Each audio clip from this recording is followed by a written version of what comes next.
Sure. And then Plug Talk is just like you guys. It's like mostly porn related stuff.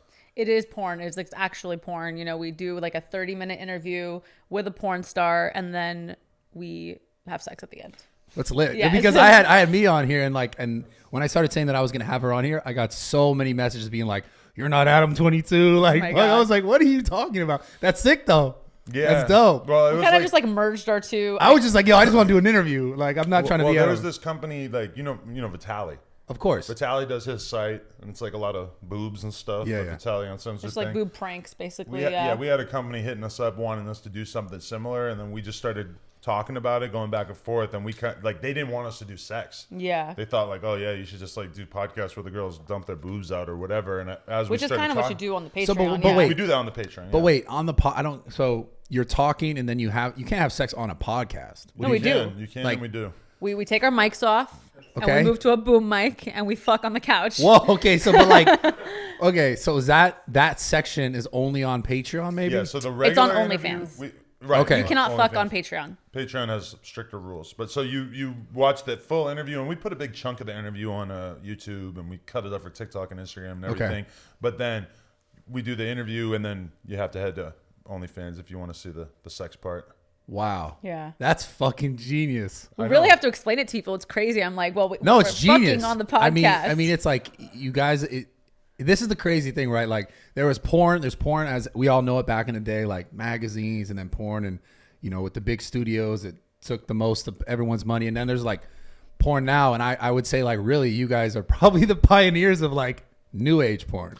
Well, to me, like the things you're doing, this is I don't see anyone else doing this kind of like conversation. Yeah, I don't really know anyone. I mean, maybe they're doing it. I don't know anyone else doing it. I assume they're coming. They're probably working on it. Although to be fair, it's just like not something that a lot of people are really like equipped to do. Like most people who do podcasts would just not do porn, and most people who do porn probably wouldn't really be able to do like a successful podcast. That's why it's so interesting. Yeah. So we are in kind of like a unique space. And the girls want to do the podcast and the porn with us. With other people, I feel like it might be more of like, you really have to pull the girl in because, you know, you already do the podcast thing. Girls are already familiar with you. I've already collaborated with these girls many times. And then, you know, the good thing is like, you know, if you shoot for a studio, they keep the content. We like actually, we give the girls the content too. And they also get to sell it on their own personal pages. Yeah. So it's like a win-win for everybody, which makes me happy because that's the deal that I would want cut for me. It's fucking genius. Yeah, because my thing with porn always was like, I'm just skipping past these fucking stupid skits.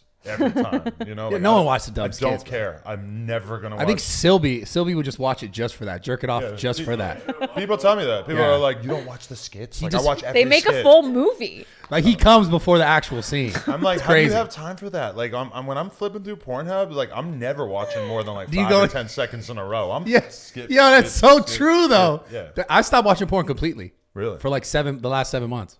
You had to get clean. It was too much for you. Yeah, you know when you just start going down the rabbit hole and you're like, what am I doing with my life? I'm watching more than ever since we started doing porn because now I like you get inspiration. I appreciate it more. I'll be like watching it. I'll be like beating off, like trying to catch a nut real quick in the morning. You'll be like, oh, that was a good shot. And then I'll be thinking like, oh, we should do that shot. And I'm like, I screenshot inspirational shots all the time. Phone out, take a picture of the girl's ass to send to her, and then I'm like, well, it is like 9 a.m. Maybe I don't want her to know that I'm beating off right now.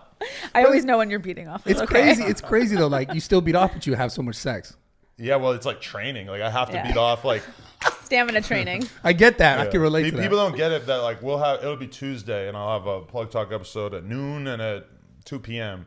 and I have to beat off like early in the day so I can be like desensitized and like ready to go for time. You know, yeah, so I get a lot of times I'm busting three plus nuts a day. Damn. For the podcast. Yeah.